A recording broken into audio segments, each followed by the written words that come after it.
Next നമ്മൾ പഠിക്കുന്നത് object oriented programming ആണ്. സോ ജാവ എന്ന് പറയുന്നത് ഒരു ഒബ്ജക്റ്റ് ഓറിയൻറ്റഡ് പ്രോഗ്രാമിംഗ് ലാംഗ്വേജ് ആണ്. അതുപോലെ തന്നെ C++, പൈത്തോൺ എന്നിവയും ഒരു ഒബ്ജക്റ്റ് ഓറിയൻറ്റഡ് പ്രോഗ്രാമിംഗ് ലാംഗ്വേജുകളാണ്. സോ നമുക്ക് ആദ്യമായി ഒബ്ജക്റ്റ് ഓറിയൻറ്റഡ് പ്രോഗ്രാമിംഗ് എന്താണെന്ന് നോക്കാം. ഒബ്ജക്റ്റ് ഓറിയൻറ്റഡ് പ്രോഗ്രാമിംഗ് എന്ന് പറയുന്നത് ഒരു പ്രോഗ്രാമിംഗ് പാരഡൈം അല്ലെങ്കിൽ ഒരു പ്രോഗ്രാമിംഗ് മെത്തഡോളജിയാണ്, അല്ലെങ്കിൽ നമ്മൾ പ്രോഗ്രാം ചെയ്യുന്ന ഒരു രീതിയാണ്. ഇതിൽ നമ്മൾ കൂടുതലായും ഉപയോഗിക്കുന്നത് ഒബ്ജക്റ്റുകളായിരിക്കും. സോ നമ്മൾ ഒബ്ജക്റ്റ് എന്താണെന്ന് പഠിക്കുന്നതാണ്. ഒബ്ജക്റ്റ് ഓറിയൻറ്റഡ് പ്രോഗ്രാമിങ്ങിൻ്റെ പ്രധാനപ്പെട്ട 6 കൺസെപ്റ്റ് എന്ന് പറയുന്നത് ക്ലാസ്, ഒബ്ജക്റ്റ്, അതുപോലെ എൻകാപ്സുലേഷൻ, അബ്സ്ട്രാക്ഷൻ, ഇൻഹെറിറ്റൻസ്, പോളിമോർഫിസം, ഇവയെല്ലാം വളരെ ഡീറ്റെയിൽ ആയി നമ്മൾ പഠിക്കുന്നതാണ്. സോ നമുക്ക് ആദ്യമായി ഇതിൻ്റെ മെയിൻ കൺസെപ്റ്റുകളായ ക്ലാസ്, ഒബ്ജക്റ്റ്, ഇതാണ് ഒബ്ജക്റ്റ് ഓറിയൻറ്റഡ് പ്രോഗ്രാമിങ്ങിൻ്റെ ബേസിക് കൺസെപ്റ്റ് എന്ന് പറയുന്നത്. സോ നമ്മൾ ആദ്യമായി ക്ലാസ് എന്താണെന്നും ഒബ്ജക്റ്റ് എന്താണെന്നും നമുക്ക് പഠിക്കേണ്ടതുണ്ട്. അതുപോലെ ഒബ്ജക്റ്റ് ഓറിയൻറ്റഡ് പ്രോഗ്രാമിങ്ങിൻ്റെ പ്രധാനപ്പെട്ട അഡ്വാൻറ്റേജ് എന്ന് പറയുന്നത് നമ്മൾ ഈ 4 കൺസെപ്റ്റുകളിൽ ഡിസ്കസ് ചെയ്യുന്നതാണ്. സോ എന്തിനാണ് നമ്മൾ ഒബ്ജക്റ്റ് ഓറിയൻറ്റഡ് പ്രോഗ്രാമിംഗ് ഉപയോഗിക്കുന്നത്, ഇതുകൊണ്ടുള്ള ഗുണങ്ങൾ എന്തൊക്കെയാണെന്ന് അത് ഈ 4 കൺസെപ്റ്റുകൾ പഠിക്കുന്ന സമയത്ത് നമ്മൾ ഡിസ്കസ് ചെയ്യുന്നതാണ്. നമുക്ക് അടുത്തതായി ഒബ്ജക്റ്റ് എന്നാൽ എന്താണെന്നും അതുപോലെ ക്ലാസ് എന്നാൽ എന്താണെന്ന് നോക്കാം. ബൈ ഡെഫിനിഷൻ ക്ലാസ് എന്ന് പറയുന്നത് ടെംപ്ലേറ്റ് ഫോർ ഒബ്ജക്റ്റ് അല്ലെങ്കിൽ ബ്ലൂ പ്രിൻ്റ് ഓഫ് ഒബ്ജക്റ്റ് എന്നാണ്. അതുപോലെ ഒബ്ജക്റ്റ് എന്ന് പറയുന്നത് മെമ്പർ ഓഫ് എ ക്ലാസ് എന്നാണ്. സോ ഇതിൽ നിന്ന് നിങ്ങൾക്ക് മനസ്സിലായിട്ടുണ്ടാവില്ല എന്ന് കരുതുന്നു. ഉദാഹരണമായി ഒബ്ജക്റ്റ് എന്ന് പറയുന്നത് നമ്മുടെ ചുറ്റുഭാഗത്ത് കാണുന്ന എല്ലാ വസ്തുക്കളും ഒബ്ജക്റ്റാണ്. ഉദാഹരണമായി നമ്മുടെ കയ്യിലുള്ള സ്മാർട്ട് ഫോൺ, അതുപോലെ ലാപ്ടോപ്പ്, അതുപോലെ നമ്മുടെ വീട്ടിലുള്ള ടെലിവിഷൻ, അതുപോലെ നമ്മൾ പുറത്തോട്ട് നോക്കുകയാണെങ്കിൽ നമ്മൾ കാണുന്ന കാർ, അതുപോലെ ഓട്ടോറിക്ഷ, അതുപോലെ ബസ്, ഇവയെല്ലാം ഒരു ഒബ്ജക്റ്റുകളാണ്. സോ നമുക്ക് ചുറ്റുഭാഗത്തും കാണുന്ന ഏതൊരു വസ്തുവും ഒരു ഒബ്ജക്റ്റാണ്. ഇപ്പോൾ നിങ്ങൾക്ക് ഒബ്ജക്റ്റ് എന്നാൽ എന്താണെന്ന് മനസ്സിലായി എന്ന് കരുതുന്നു. ഇനി നമുക്ക് ക്ലാസ് എന്നാൽ എന്താണെന്ന് നോക്കാം. ഒരേ തരത്തിലുള്ള ഒബ്ജക്റ്റുകളുടെ ഒരു കൂട്ടമാണ് ക്ലാസ്. ഉദാഹരണമായി നമ്മളിവിടെ കാണുന്ന സ്മാർട്ട് ഫോൺ, ടാബ്ലറ്റ്, ടെലിവിഷൻ, ഇവയെല്ലാം ഇലക്ട്രോണിക് ഐറ്റംസ് എന്ന് പറയുന്ന കാറ്റഗറിയിൽ പെടുന്നതാണ്. സോ അതുകൊണ്ട് തന്നെ ഇവയെ നമുക്ക് ഇലക്ട്രോണിക് ഐറ്റംസ് എന്ന് പറയുന്ന ഒരു ക്ലാസ്സിലോട്ട് മാറ്റാൻ സാധിക്കുന്നതാണ്. അതുപോലെ നമ്മൾ താഴെ കാണുന്ന കാർ, ഓട്ടോറിക്ഷ, ബസ് എന്നിവയെല്ലാം വെഹിക്കിൾസ് അഥവാ വാഹനങ്ങൾ എന്ന് പറയുന്ന കാറ്റഗറിയിൽ പെടുന്നതാണ്. അതുകൊണ്ട് തന്നെ നമുക്ക് ഇവയെ വെഹിക്കിൾസ് എന്ന് പറയുന്ന ഒരു ക്ലാസ്സിലോട്ട് മാറ്റാൻ സാധിക്കുന്നതാണ്. സോ ഒബ്ജക്റ്റ് എന്ന് പറയുന്നത് നമുക്ക് ചുറ്റുഭാഗത്തും കാണുന്ന ഏതൊരു വസ്തുവിനെയും നമുക്ക് ഒബ്ജക്റ്റായി കണക്കാക്കാം. ഒരേ തരത്തിലുള്ള ഒബ്ജക്റ്റുകളുടെ ഒരു കൂട്ടത്തെ നമുക്ക് ക്ലാസ് ആയി കണക്കാക്കാം. സോ നിങ്ങൾക്ക് ഇതിലൂടെ ഒബ്ജക്റ്റ് എന്നാൽ എന്താണെന്നും ക്ലാസ് എന്നാൽ എന്താണെന്നും മനസ്സിലായി എന്ന് കരുതുന്നു. അതുപോലെ ഓരോ ഒബ്ജക്റ്റിനും ഒരുപാട് ആട്രിബ്യൂട്ട്സ്, അതുപോലെ മെത്തേഡ്സ് ഉണ്ടായിരിക്കുന്നതാണ്. സോ ആട്രിബ്യൂട്ട്സ് എന്ന് പറയുന്നത് ഒരു ഒബ്ജക്റ്റിൻ്റെ ഗുണങ്ങളാണ്, അല്ലെങ്കിൽ അതിൻ്റെ പ്രോപ്പർട്ടിയാണ് നമ്മൾ ആട്രിബ്യൂട്ട്സ് എന്ന് പറയുന്നത്. മെത്തേഡ്സ് എന്ന് പറയുന്നത് ആ ഒബ്ജക്റ്റ് ഉപയോഗിച്ച് നമുക്ക് ചെയ്യാൻ കഴിയുന്ന ഫങ്ഷൻസിനെയാണ് നമ്മൾ മെത്തേഡ്സ് എന്ന് പറയുന്നത്. സോ ഉദാഹരണമായി നമ്മളിവിടെ സ്മാർട്ട് ഫോൺ എന്ന് പറയുന്ന ഒരു ഒബ്ജക്റ്റ് എടുക്കുകയാണെങ്കിൽ, സോ ഇതിൻ്റെ ആട്രിബ്യൂട്ട്സ് എന്ന് പറയുന്നത് നമുക്ക് ഇതിൻ്റെ മേക്ക്, അതായത് ഇത് ഏതൊരു കമ്പനി നിർമ്മിച്ച ഫോണാണ്, അതുപോലെ ഇതിൻ്റെ മോഡൽ നെയിം, ഈ ഒരു ഫോണിൻ്റെ മോഡൽ നെയിം, അതുപോലെ ഈ ഫോണിൻ്റെ പ്രൈസ്, ഇതിൻ്റെ കളർ, ഇതിൻ്റെ മെമ്മറി സൈസ് തുടങ്ങിയവയെല്ലാം ഇതിൻ്റെ ആട്രിബ്യൂട്ട്സിൽ പെടുന്നതാണ്, അല്ലെങ്കിൽ ഇതിൻ്റെ പ്രോപ്പർട്ടിയിൽ അല്ലെങ്കിൽ ഇതിൻ്റെ ഗുണങ്ങളിൽ പെടുന്നതാണ്. അടുത്തതായി ഇതിൻ്റെ മെത്തേഡ്സ് എന്ന് പറയുന്നത് ഈ ഫോൺ ഉപയോഗിച്ച് നമുക്ക് എന്തൊക്കെ ചെയ്യാൻ സാധിക്കും. സോ നമുക്ക് ഇതുപയോഗിച്ച് കോൾ ചെയ്യാൻ സാധിക്കും, അതുപോലെ മെസ്സേജ് ചെയ്യാൻ സാധിക്കും, അതുപോലെ പിക്ചർ എടുക്കാൻ സാധിക്കും, അങ്ങനെ ഒരുപാട് കാര്യങ്ങൾ ഇതുകൊണ്ട് ചെയ്യാൻ സാധിക്കും. സോ നമ്മളിവിടെ 3 മെത്തേഡ്സും അതുപോലെ 3 ആട്രിബ്യൂട്ട്സും മാത്രമേ നമ്മൾ ഡിസ്കസ് ചെയ്യുന്നുള്ളൂ. സോ ഒരു ഒബ്ജക്റ്റിനെ സംബന്ധിച്ചിടത്തോളം അതിന് ഒരുപാട് ആട്രിബ്യൂട്ട്സ് ഉണ്ടായിരിക്കും, അതുപോലെ ഒരുപാട് മെത്തേഡ്സ് ഉണ്ടായിരിക്കും. സോ അതുകൊണ്ട് തന്നെ ഇത്തരത്തിൽ നമ്മൾ ഒബ്ജക്റ്റ് ഓറിയൻറ്റഡ് പ്രോഗ്രാമിംഗ് ചെയ്യുകയാണെങ്കിൽ നമ്മുടെ റിയൽ ലൈഫിൽ നമ്മുടെ ചുറ്റുഭാഗത്തും കാണുന്ന ഒബ്ജക്റ്റുകളെ നമ്മുടെ പ്രോഗ്രാമിങ്ങിൽ നമുക്ക് റെപ്രസെൻറ്റ് ചെയ്യാൻ സാധിക്കും. സോ അത് എങ്ങനെ ആണെന്ന് നോക്കാം. സോ ഉദാഹരണമായി ഞാനിവിടെ സ്മാർട്ട് ഫോൺ എന്ന് പറയുന്ന ഒരു ക്ലാസ്സാണ് നമ്മൾ ക്രിയേറ്റ് ചെയ്യാൻ പോകുന്നത്. സോ അതിൽ നമ്മൾ കൊടുക്കുന്ന ഒബ്ജക്ട്സ് എന്ന് പറയുന്നത് ഒരു ആപ്പിൾ iPhone 11, അതുപോലെ സാംസങ് ഗാലക്സി S10, അതുപോലെ ഷവോമി റെഡ്മി നോട്ട് 8 എന്ന് പറയുന്ന 3 ഫോണുകൾ നമ്മൾ ഒബ്ജക്റ്റായി കൊടുക്കുന്നു. നമ്മൾ ക്രിയേറ്റ് ചെയ്യുന്ന ക്ലാസിൻ്റെ പേര് സ്മാർട്ട് ഫോൺ എന്നാണ്. സോ ഇത് നമുക്ക് പ്രോഗ്രാമിങ്ങിൽ എങ്ങനെ ചെയ്യാമെന്ന് നോക്കാം. സോ നമ്മൾ നമ്മുടെ IDE ഓപ്പൺ ചെയ്യുക. സോ ആദ്യമായി നമുക്ക് ക്രിയേറ്റ് ചെയ്യേണ്ടത് ഒരു ക്ലാസ് ആണ്. സ്മാർട്ട് ഫോൺ എന്ന് പറയുന്ന ഒരു ക്ലാസ് ആണ്. സോ ഞാനിവിടെ പ്രൊജക്റ്റ് വിൻഡോയിൽ വന്നതിന് ശേഷം റൈറ്റ് ക്ലിക്ക് ചെയ്യുന്നു. അതിനുശേഷം ന്യൂ എന്ന് പറയുന്ന ഈ ഐക്കണിൽ ക്ലിക്ക് ചെയ്ത് ജാവ ക്ലാസ് എന്ന് പറയുന്ന ഈ ഐക്കണിൽ ക്ലിക്ക് ചെയ്യുന്നു. സോ അപ്പോൾ നമുക്ക് ഇതുപോലെയുള്ളൊരു ചെറിയ വിൻഡോ ഓപ്പൺ ആയി വരും. ഇതിൽ നമ്മൾ നമ്മുടെ ക്ലാസ് നെയിം കൊടുക്കുന്നു, സ്മാർട്ട് ഫോൺ .java. ജാവ എന്ന് പറയുന്നത് അതിൻ്റെ നമ്മുടെ ജാവ ഫയലിൻ്റെ എക്സ്റ്റൻഷനാണ്. സോ നമുക്കറിയാം നമ്മൾ നേരത്തെ പഠിച്ചിട്ടുണ്ടായിരുന്നു നമ്മുടെ ക്ലാസ് നെയിമും ജാവ ഫയൽ നെയിമും സെയിം ആയിരിക്കണം. സോ നമ്മളിത് എൻ്റർ ചെയ്ത് ഓക്കെ ചെയ്യുന്നു. ഓക്കെ ചെയ്ത് കഴിഞ്ഞാൽ നമുക്കിവിടെ സ്മാർട്ട് ഫോൺ എന്ന് പറയുന്ന ഒരു ജാവ ഫയൽ ക്രിയേറ്റ് ആയതായി കാണാം. സോ നിങ്ങൾക്കിവിടെ ആ ഫയൽ ഓപ്പൺ ആയി വരും. സോ അതിൽ നമ്മുടെ പാക്കേജ് നെയിം ഇവിടെ ഉണ്ടായിരിക്കും. അതുപോലെ സ്മാർട്ട് ഫോൺ എന്ന് പറയുന്ന ആ ഒരു ക്ലാസിൻ്റെ ബേസിക് സ്ട്രക്ചറും ഇവിടെ ഉണ്ടായിരിക്കും. പബ്ലിക് ക്ലാസ് സ്മാർട്ട് ഫോൺ എന്ന് പറയുന്ന ബേസിക് സ്ട്രക്ചറും ഇവിടെ ഉണ്ടായിരിക്കും. സോ നമുക്ക് ആദ്യമായി നമ്മുടെ ആട്രിബ്യൂട്ട്സ് ഡിഫൈൻ ചെയ്യാം. സോ നമ്മുടെ ആട്രിബ്യൂട്ട്സ് എന്ന് പറയുന്നത് മേക്ക്, മോഡൽ നെയിം, പ്രൈസ് എന്നിവയാണ്. സോ നമുക്കതെങ്ങനെ ഇനീഷ്യലൈസ് ചെയ്യാമെന്ന് നോക്കാം. സോ നമ്മളിവിടെ ആദ്യം മേക്ക് എന്ന് പറയുന്നത് സ്ട്രിങ് ആണ്. സ്ട്രിങ് മേക്ക്, അതുപോലെ സ്ട്രിങ് മോഡൽ നെയിം, അതുപോലെ അടുത്തതായി വരുന്നത് പ്രൈസ് ആണ്. സോ നമ്മുടെ പ്രൈസ് വേരിയബിൾ ഇൻറ്റിജർ ആണ്, പ്രൈസ്. സോ ആട്രിബ്യൂട്ട്സ് എന്ന് പറയുന്നത് ബേസിക്കലി ഒരു ഒബ്ജക്റ്റുമായി ബന്ധപ്പെട്ട ഡാറ്റാസ് ആണ്. ആ ഡാറ്റാസ് നമ്മൾ ഒരു വേരിയബിൾ രൂപത്തിലാണ് നമ്മളിവിടെ ഡിഫൈൻ ചെയ്യുന്നത്. സോ നമ്മളിവിടെ മേക്ക്, മോഡൽ നെയിം, പ്രൈസ് എന്ന് പറയുന്ന 3 ആട്രിബ്യൂട്ട്സ് നമ്മൾ ക്രിയേറ്റ് ചെയ്തു. സോ നമ്മൾ അതുപോലെ സ്മാർട്ട് ഫോൺ എന്ന് പറയുന്ന ഒരു ക്ലാസ്സും ക്രിയേറ്റ് ചെയ്തു. സോ നമുക്കിനി ഒബ്ജക്റ്റ് എങ്ങനെ ക്രിയേറ്റ് ചെയ്യാമെന്ന് നോക്കാം. സോ നമ്മളിവിടെ main.java എന്ന് പറയുന്ന ഫയലിൽ വരുന്നു. ഈ മെയിൻ മെത്തേഡിൽ നമ്മളിവിടെ വന്നതിന് ശേഷം നമുക്കിവിടെ ഒബ്ജക്റ്റ് ക്രിയേറ്റ് ചെയ്യാം. ഒബ്ജക്റ്റ് ക്രിയേറ്റ് ചെയ്യുന്നതിന് ആദ്യമായി ചെയ്യേണ്ടത് നമ്മൾ ഏത് ക്ലാസ്സിലാണോ ഒബ്ജക്റ്റ് ക്രിയേറ്റ് ചെയ്യുന്നത്, സോ നമ്മളിവിടെ സ്മാർട്ട് ഫോൺ എന്ന് പറയുന്ന ക്ലാസ്സിലാണ് ക്രിയേറ്റ് ചെയ്യുന്നത്. അതിൻ്റെ പേര് കൊടുക്കുക സ്മാർട്ട് ഫോൺ. അതിനുശേഷം സ്പേസ് കൊടുത്ത ശേഷം നമ്മൾ ഒബ്ജക്റ്റ് നെയിം കൊടുക്കുക. ഞാനിവിടെ ഫോൺ 1 എന്ന് കൊടുക്കുന്നു. ശേഷം ഈക്വൽ ടു ഓപ്പറേറ്റർ കൊടുത്ത ശേഷം നമ്മൾ ന്യൂ എന്ന് പറയുന്ന ഒരു കീവേഡ് കൊടുക്കുക. അതിനുശേഷം നമ്മൾ നമ്മുടെ ക്ലാസ് നെയിം, അതായത് സ്മാർട്ട് ഫോൺ എന്ന് റൗണ്ട് ബ്രാക്കറ്റ് ഓപ്പൺ ചെയ്ത് ഇതുപോലെ ക്ലോസ് ചെയ്യുക. സോ ഇതിനെ നമ്മൾ കൺസ്ട്രക്ടർ എന്നാണ് വിളിക്കുന്നത്. നമ്മുടെ ഒബ്ജക്റ്റ് ഇനീഷ്യലൈസ് ചെയ്യുന്നതിന് വേണ്ടി നമ്മൾ ഉപയോഗിക്കുന്നതാണ്. സോ ഇപ്പോൾ നമ്മൾ ഫോൺ 1 എന്ന് പറയുന്ന ഒരു ഒബ്ജക്റ്റ് ക്രിയേറ്റ് ചെയ്തു. അത് ക്രിയേറ്റ് ചെയ്തത് സ്മാർട്ട് ഫോൺ എന്ന് പറയുന്ന ഈ ക്ലാസ്സിലാണ് ക്രിയേറ്റ് ചെയ്തത്. സോ നമുക്കിനി ഫോൺ 1 എന്ന് പറയുന്ന ഈ ഒബ്ജക്റ്റ് ഉപയോഗിച്ച് ഈ സ്മാർട്ട് ഫോൺ എന്ന് പറയുന്ന ക്ലാസ്സിലെ ഒരു വേരിയബിളും ആക്സസ് ചെയ്യാൻ സാധിക്കുന്നതാണ്. അതിലോട്ട് വാല്യൂ അസൈൻ ചെയ്യാൻ സാധിക്കുന്നതാണ്. സോ അതെങ്ങനെ ചെയ്യാമെന്ന് നോക്കാം. സോ നമ്മൾ ആദ്യമായി ഇവിടെ ചെയ്യുന്നത്, നമ്മുടെ ആദ്യത്തെ ഒബ്ജക്റ്റ് എന്ന് പറയുന്നത് ആപ്പിൾ ഐഫോൺ 11 ആയിരുന്നു. സോ നമുക്ക് ആദ്യമായി ഫോൺ 1 ഒബ്ജക്റ്റ് നെയിം കൊടുക്കാം. ശേഷം ഡോട്ട് ഓപ്പറേറ്റർ ഉപയോഗിച്ച ശേഷം മേക്ക് ഈക്വൽ ടു നമ്മൾ ആപ്പിൾ എന്ന് കൊടുക്കുന്നു. അതുപോലെ phone 1 dot model name equal to iPhone 11 എന്ന് കൊടുക്കുന്നു. അതുപോലെ അതിൻ്റെ price phone 1 dot price equal to 40,000 എന്ന് കൊടുക്കുന്നു. സോ നിങ്ങൾക്കിവിടെ കാണാം, നമ്മൾ ഫോൺ 1 എന്ന് പറയുന്ന ഒരു ഒബ്ജക്റ്റ് ക്രിയേറ്റ് ചെയ്തു. ആ ഒബ്ജക്റ്റ് ഉപയോഗിച്ച് സ്മാർട്ട് ഫോൺ എന്ന് പറയുന്ന ക്ലാസ്സിലെ ഓരോ വേരിയബിളും നമ്മൾ ആക്സസ് ചെയ്ത് അതിലോട്ട് നമ്മുടെ ഒബ്ജക്റ്റിൻ്റെ വാല്യൂ അസൈൻ ചെയ്തു. സോ നമ്മളിപ്പോൾ ഫോൺ 1 എന്ന് പറയുന്ന ഒരു ഒബ്ജക്റ്റാണ് ക്രിയേറ്റ് ചെയ്തത്. അതുപോലെ നമുക്ക് ഫോൺ 2 ക്രിയേറ്റ് ചെയ്യാം. സോ നമുക്ക് ആദ്യമായി ഈ വാല്യൂ ഒന്ന് പ്രിൻറ്റ് ചെയ്ത് നോക്കാം. സോ ഞാനിവിടെ എസ്ഔട്ട്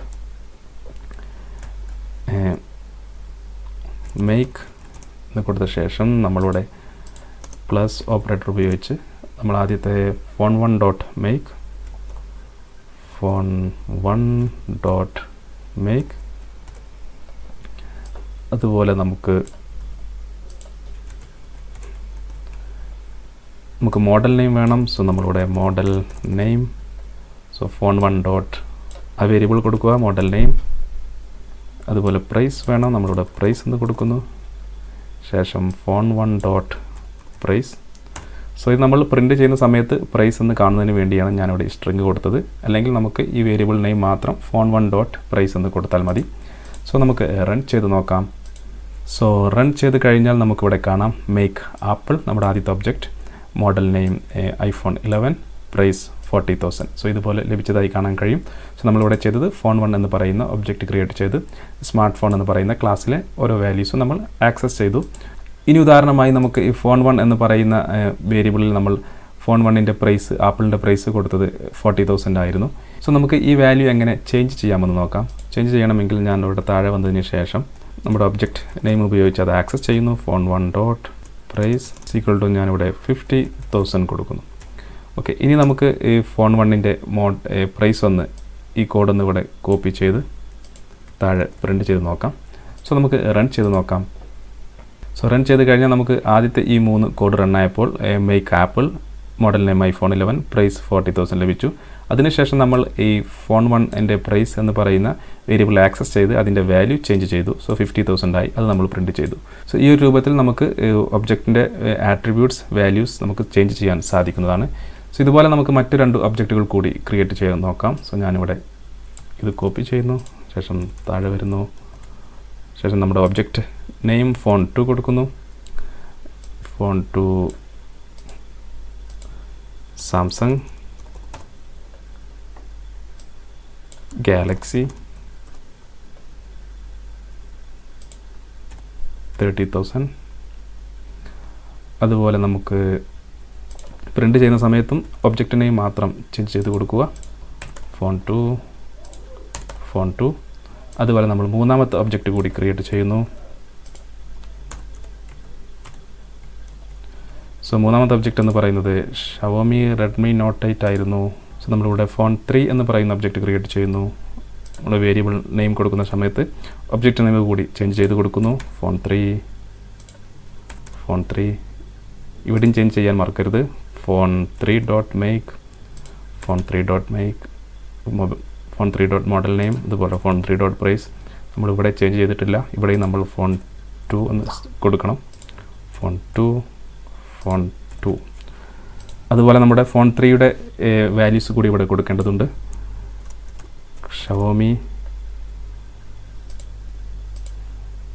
റെഡ്മി നോട്ട് 8, അതുപോലെ ഇതിൻ്റെത് വാല്യൂ എന്ന് പറയുന്നത് 28,000 കൊടുക്കാം. സോ നമുക്കത് റൺ ചെയ്ത് നോക്കാം. സോ നമ്മളിപ്പോൾ ഇവിടെ 3 ഒബ്ജക്റ്റ് ക്രിയേറ്റ് ചെയ്തു. Phone 1, phone 2, phone 3. അതുപോലെ ഓരോ ഫോൺ 1ൻ്റെ വാല്യൂസ് നമ്മളിതുപോലെ ആപ്പിൾ ഐഫോൺ 11 40,000 കൊടുത്തു. അതുപോലെ ഫോൺ 2ൻ്റെത് സാംസങ് ഗാലക്സി 30,000.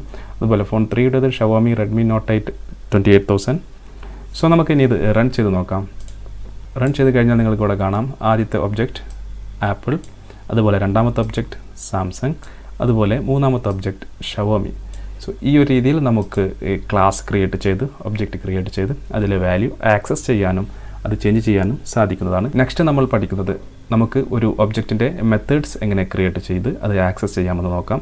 സോ നമ്മളിവിടെ ബാക്കി 2 ഒബ്ജക്റ്റുകളുടെ ഡീറ്റെയിൽസ് ഡിലീറ്റ് ചെയ്യുന്നു. ശേഷം നമ്മൾ കൊടുത്തിരുന്ന ഒബ്ജക്റ്റ് നമ്മളിവിടെ കൊടുത്തിരുന്ന മെത്തേഡ്സ് എന്ന് പറയുന്നത് കോൾ, മെസ്സേജ്, ടേക്ക് പിക്ചർ ആയിരുന്നു. സോ നമ്മൾ മെത്തേഡ് ക്രിയേറ്റ് ചെയ്തതിന് ക്ലാസ്സിനുള്ളിൽ വന്നതിന് ശേഷം നമ്മൾ പബ്ലിക്, റിട്ടേൺ ടൈപ്പ് എന്ന് പറയുന്നത് വോയിഡ്, നമ്മൾ ഒരു വാല്യൂം റിട്ടേൺ ചെയ്യുന്നില്ല. അതിനുശേഷം ഫംഗ്ഷൻ മെത്തേഡ് നെയിം, സോ നമ്മൾ കോൾ, ശേഷം ബ്രാക്കറ്റ് ഓപ്പൺ ചെയ്ത ശേഷം കർലി ബ്രാക്കറ്റ് ഓപ്പൺ ചെയ്യുക. ഇതിനുള്ളിൽ നമ്മൾ ജസ്റ്റ് ഒന്ന് പ്രിൻ്റ് ചെയ്യുന്നു കോളിംഗ്. ഓക്കെ, ഇനി നമുക്ക് ഈ ഒരു മെത്തേഡ് എങ്ങനെ ആക്സസ് ചെയ്യാമെന്ന് നോക്കാം. സോ ഞാനിവിടെ ഫോൺ 1 എന്ന് പറയുന്ന ഒബ്ജക്റ്റ് ഉപയോഗിച്ച് ആ മെത്തേഡ് ആക്സസ് ചെയ്യുന്നു. ഫോൺ 1 ഡോട്ട് കോൾ എന്ന് പറയുന്ന മെത്തേഡ് കൊടുക്കുന്നു. സോ നമുക്ക് റൺ ചെയ്ത് നോക്കാം. റൺ ചെയ്ത് കഴിഞ്ഞാൽ നമ്മൾ ആ മെത്തേഡിനുള്ളിൽ എഴുതിയിട്ടുള്ള കോളിംഗ് എന്ന് പറയുന്ന മെസ്സേജ് ഇവിടെ പ്രിൻ്റ് ആവുന്നു. സോ ഉദാഹരണമായി നമുക്കിവിടെ നമ്മൾ ഏത് ഫോണാണ് കോളിംഗ് ചെയ്യുന്നത് കാണണമെങ്കിൽ നമ്മളിവിടെ കോളിംഗ് പ്ലസ് എന്ന് പറയുന്ന ഓപ്പറേറ്റർ ഉപയോഗിച്ച് നമ്മുടെ മോഡൽ നെയിം എന്ന് പറയുന്ന വേരിയബിൾ കൊടുക്കാം. ശേഷം നമ്മളിവിടെ വന്നതിന് ശേഷം 2 ഒബ്ജക്റ്റ് കൂടി ക്രിയേറ്റ് ചെയ്യുന്നു. ഞാനിവിടെ smart phone 2 = new smart phone, അതുപോലെ ഫോൺ 3 എന്ന് പറയുന്ന ഒരു ഒബ്ജക്റ്റ് കൂടി ക്രിയേറ്റ് ചെയ്യുന്നു. ഫോൺ 2ൻ്റെയും ഫോൺ 3യുടെയും മോഡൽ നെയിം നമ്മൾ കൊടുക്കുന്നു. Phone 2 dot model name = Galaxy S10. അതുപോലെ ഫോൺ 3യുടെ മോഡൽ നെയിം എന്ന് പറയുന്നത് ഞാനിവിടെ റെഡ്മി നോട്ട് 8 എന്ന് കൊടുക്കുന്നു. ഇനി നമ്മളിവിടെ ഓരോ ഒബ്ജക്റ്റും ഉപയോഗിച്ച് കോൾ എന്ന് പറയുന്ന മെത്തേഡ് ആക്സസ് ചെയ്യുകയാണെങ്കിൽ നമുക്ക് ഫോൺ 1, അതുപോലെ ഫോൺ 2 ഡോട്ട് കോൾ, അതുപോലെ ഫോൺ 3 ഡോട്ട് കോൾ. സോ നമുക്ക് റൺ ചെയ്ത് നോക്കാം. സോ ഇവിടെ ഒരു എറർ വന്നിട്ടുണ്ട്. ഫോൺ 2, ഫോൺ 3 ഇവിടെ നമ്മളൊരു സെമിക്കോളൻ കൊടുക്കാൻ മറന്നു. ഓക്കെ, നമുക്കിനി റൺ ചെയ്ത് നോക്കാം. റൺ ചെയ്ത് കഴിഞ്ഞാൽ നിങ്ങൾക്ക് അവിടെ കാണാൻ കഴിയും കോളിംഗ് ഐഫോൺ 11 നമ്മൾ ഫോൺ 1 ഉപയോഗിച്ച് അത് ആക്സസ് ചെയ്തു. അടുത്തതായി കോളിംഗ് ഗാലക്സി S10 നമ്മൾ ഫോൺ 2 ഉപയോഗിച്ച് ആക്സസ് ചെയ്തു. അതുപോലെ കോളിംഗ് റെഡ്മി നോട്ട് 8 ഫോൺ 3 എന്ന ഒബ്ജക്റ്റ് ഉപയോഗിച്ച് നമ്മൾ ആക്സസ് ചെയ്തു. സോ ഇത്തരത്തിൽ നമുക്ക് മെത്തേഡ് ക്രിയേറ്റ് ചെയ്ത് നമുക്കിതിവിടെ നിന്ന് ആക്സസ് ചെയ്യാൻ സാധിക്കുന്നതാണ്. സോ അതുപോലെ നിങ്ങൾ ചെയ്യുന്ന സമയത്ത് ഈ മെസ്സേജ് എന്ന് പറയുന്ന മെത്തേഡും അതുപോലെ ടേക്ക് പിക്ചർ എന്ന് പറയുന്ന മെത്തേഡും നിങ്ങൾ ക്രിയേറ്റ് ചെയ്ത് നോക്കുക. സോ അതുപോലെ നിങ്ങളിവിടെ കാണാൻ കഴിയും ഞാനിവിടെ പബ്ലിക് വോയിഡ് എന്നാണ് കൊടുത്തത്. അതുപോലെ ഇനി മറ്റൊരു ഓപ്ഷൻ എന്ന് പറയുന്നത് സ്റ്റാറ്റിക് വോയിഡ് ആണ്. അപ്പോൾ ഉദാഹരണമായി ഞാൻ സ്റ്റാറ്റിക് വോയിഡ് എന്ന് പറയുന്ന മെസ്സേജ് എന്ന് പറയുന്ന ഒരു ഫംഗ്ഷൻ ക്രിയേറ്റ് ചെയ്യുന്നു. സോ ഈ മെത്തേഡിൽ ഞാൻ ജസ്റ്റ് മെസ്സേജ് സെൻഡ് എന്ന് പറയുന്ന ഒരു മെസ്സേജ് കൊടുക്കുന്നു. എന്തിനാണ് ഈ സ്റ്റാറ്റിക് ഉപയോഗിക്കുന്നത് വെച്ചാൽ, സ്റ്റാറ്റിക് ഉപയോഗിച്ച് നമ്മൾ ഇതുപോലെ മെത്തേഡ് ഇനീഷ്യലൈസ് ചെയ്ത് കഴിഞ്ഞാൽ നമുക്കത് ഒബ്ജക്റ്റ് ഇല്ലാതെ തന്നെ ആക്സസ് ചെയ്യാൻ സാധിക്കും. സോ പബ്ലിക് ആണെങ്കിൽ നമുക്ക് ഒബ്ജക്റ്റ് ഉപയോഗിച്ച് മാത്രമേ ആക്സസ് ചെയ്യാൻ സാധിക്കുകയുള്ളൂ. നമ്മളിവിടെ ഈ മെയിൻ ക്ലാസ്സിൽ വന്ന് നമുക്ക് കോൾ ചെയ്ത് നോക്കാം. സോ നമ്മൾ സാധാരണ ചെയ്യേണ്ടത് phone1 ഒബ്ജക്റ്റ് നെയിം കൊടുത്ത ശേഷം .മെസ്സേജ് എന്ന് പറയുന്നതായിരുന്നു. സോ അങ്ങനെ നമുക്കിവിടെ ആക്സസ് ചെയ്യാൻ സാധിക്കില്ല. കാരണം നമ്മളിവിടെ മെസ്സേജ് എന്ന് പറയുന്ന മെത്തേഡിൻ്റെ ടൈപ്പ് എന്ന് പറയുന്നത് സ്റ്റാറ്റിക് ആണ്. സോ അതുകൊണ്ട് നമുക്കിത് ഡയറക്റ്റ് ക്ലാസ് നെയിം ഉപയോഗിച്ച് കോൾ ചെയ്യാൻ സാധിക്കുന്നതാണ്. സോ ജസ്റ്റ് നമ്മൾ അതിനു വേണ്ടി സ്മാർട്ട് ഫോൺ ക്ലാസ് നെയിം ശേഷം .മെസ്സേജ് എന്ന് കൊടുത്തു കഴിഞ്ഞാൽ ഡയറക്റ്റ് നമുക്കിതുപോലെ ആക്സസ് ചെയ്യാൻ സാധിക്കുന്നതാണ്.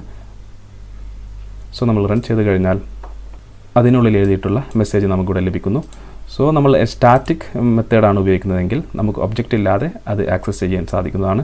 പബ്ലിക് ആണെങ്കിൽ നമുക്കത് ഒബ്ജക്റ്റ് മുഖാന്തരം മാത്രമേ അത് ആക്സസ് ചെയ്യാൻ സാധിക്കുകയുള്ളൂ. ഇതാണ് പബ്ലിക്കും സ്റ്റാറ്റിക്കും തമ്മിലുള്ള വ്യത്യാസം. പിന്നെ ഈ വോയിഡ് എന്ന് പറയുന്നത് നമുക്ക് റിട്ടേൺ ടൈപ്പ് ഇല്ലാത്തതാണ്. അത് നിങ്ങൾക്ക് എല്ലാവർക്കും അറിയുന്നതാണ്. സോ ഇതാണ് ഒബ്ജക്റ്റ് ഓറിയൻറ്റഡ് പ്രോഗ്രാമിങ്ങിൻ്റെ ബേസിക് ഐഡിയ എന്ന് പറയുന്നത്. സോ നമ്മൾ ഇനി അടുത്ത വീഡിയോകളിൽ എൻക്യാപ്സുലേഷൻ, ഇൻഹെറിറ്റൻസ്, അബ്സ്ട്രാക്ഷൻ, പോളിമോർഫിസം എന്നിവ നമ്മൾ വളരെ ഡീറ്റെയിൽ ആയി പഠിക്കുന്നതാണ്.